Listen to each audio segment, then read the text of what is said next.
In the end, it comes down to one word, one memory, one choice made by two children on a riverbank in a gray town that the rest of the world never thought about. By the time we reach the Shrieking Shack, Severus Snape has been a spy for 20 years. He has been hated for 20 years.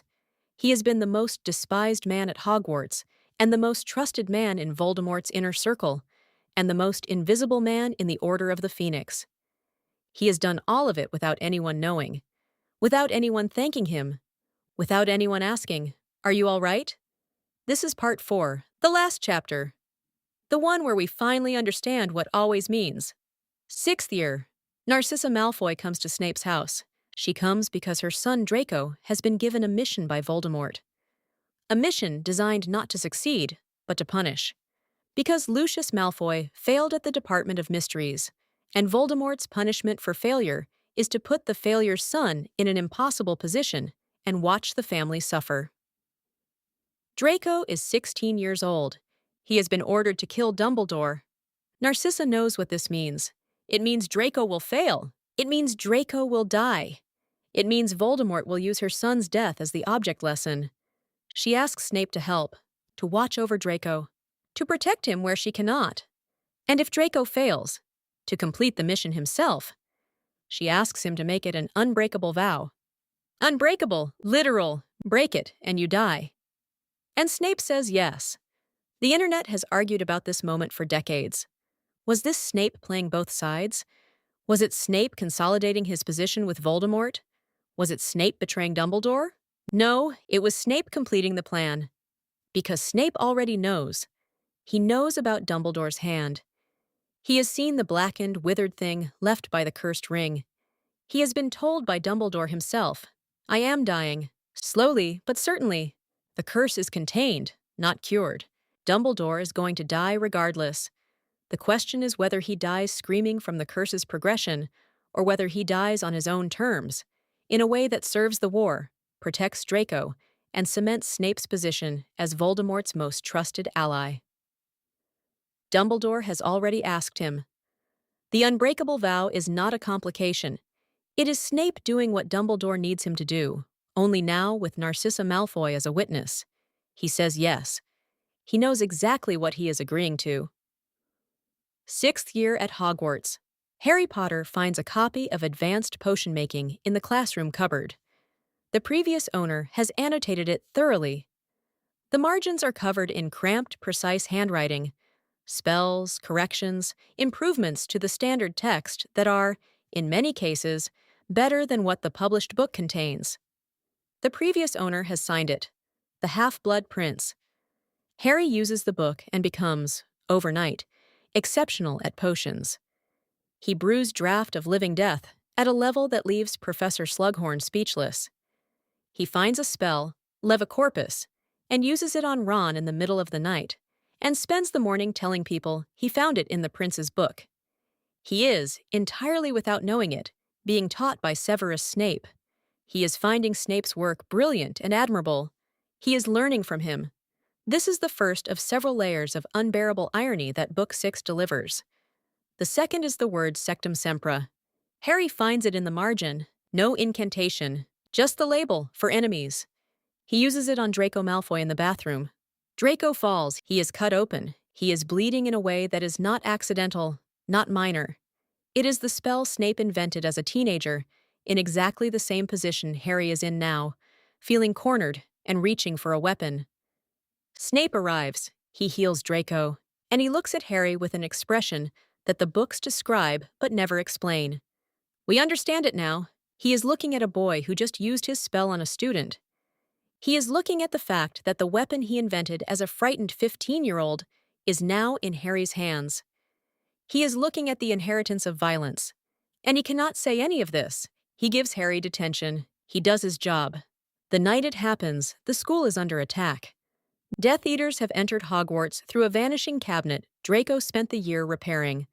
The castle is in chaos. On the top of the Astronomy Tower, Albus Dumbledore is wandless. He made himself wandless. He was not disarmed. He chose this. He was waiting. He had sent a Patronus to Snape earlier in the year. When the time comes, do not hesitate. And then the Death Eaters arrive, and Draco arrives. And Draco raises his wand and cannot do it. He is 16 years old. He is not a killer. He never was. Voldemort knew that. That was the point. The Death Eater's watch. The situation resolves in one direction. Either Draco dies for failing, or someone else completes the mission. Snape arrives. He looks at Dumbledore, and Dumbledore says one word. Severus! Not, do it. Not. We agreed. Not, remember the plan.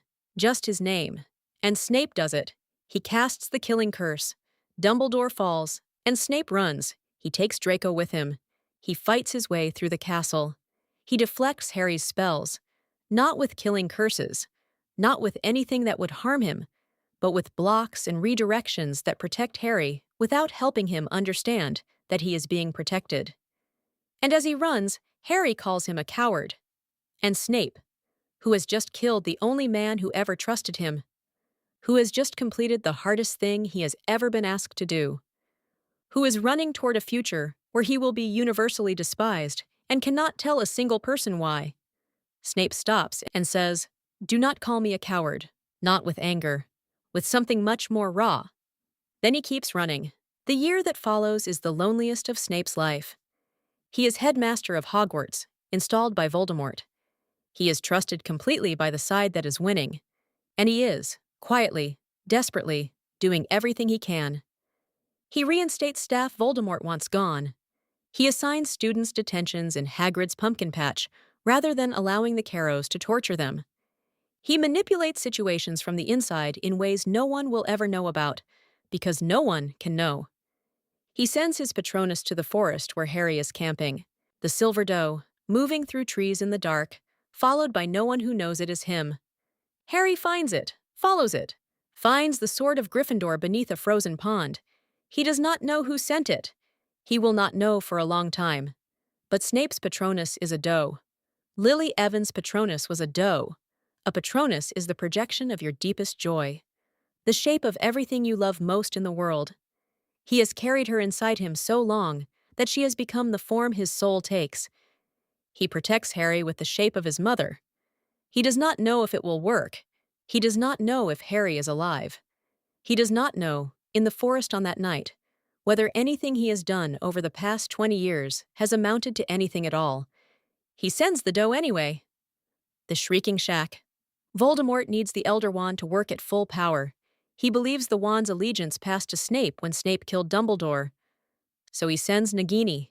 And Snape, who has survived everything, the Death Eaters, the double life, the return of Voldemort, 20 years of the most dangerous work imaginable, does not survive a snake.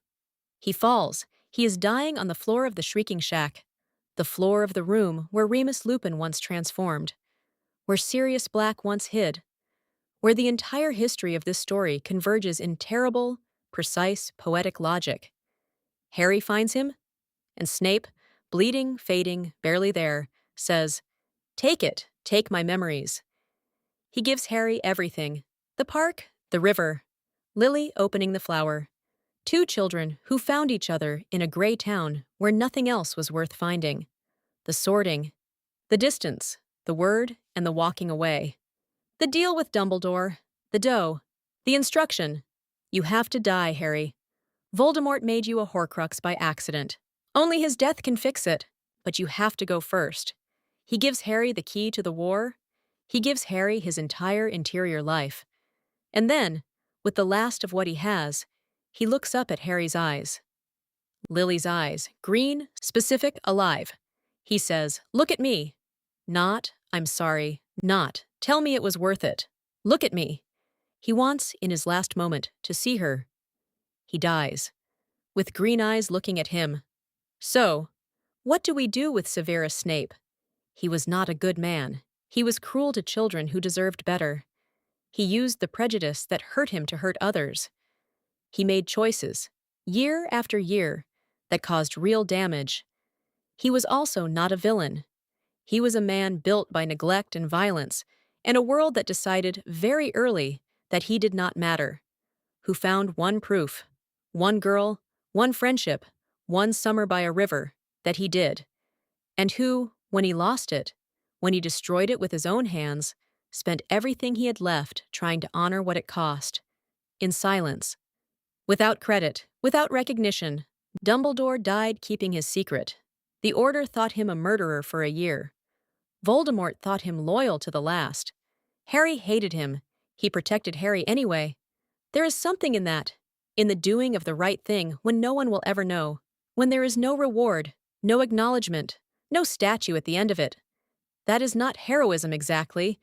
It is not redemption exactly. It is something quieter. It is a man who was handed every reason to give up on the world, who gave up on the world for a while, in the ways that matter, and who then, slowly, in secret, rebuilt the part of himself that could still choose differently. Not for himself, for the boy with her eyes, after all this time, always.